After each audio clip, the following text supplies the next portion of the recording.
I saw a TikTok the other day that said, your salary is calculated so perfectly.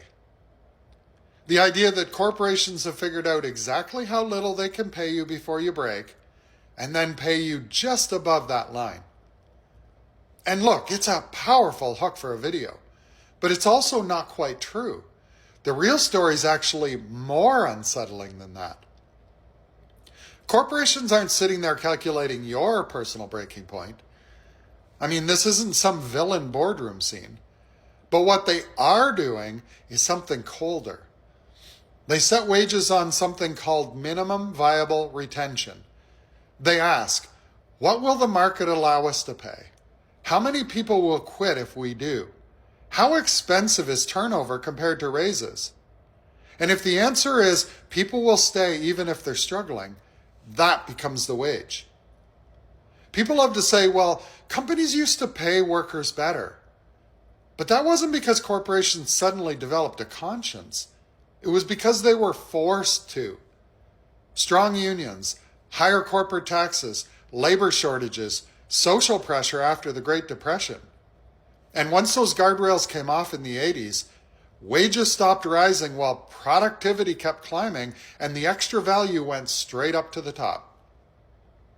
When I was a kid in the 70s and 80s, my family of 5 could fill the car for about $5 in gas, drive from Ontario to Florida and back for maybe $50, stay in motels for $10 or $20 a night, feed the whole family on fast food for $20. That same trip today, thousands of dollars, right? Gas alone would be over $600 for the drive. Costs went up tenfold, but wages didn't. And that's not because workers got lazy. It's not because people stopped wanting to work either.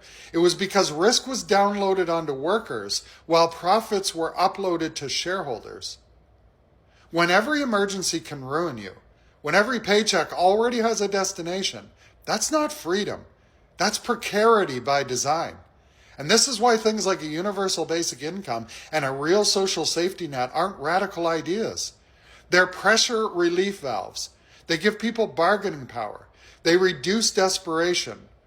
They let work be a choice, not a threat. You're not failing. You're living inside a system that stopped working for most people a long time ago. Peace out. And if you're not already following me, you should. It's going to be a ride.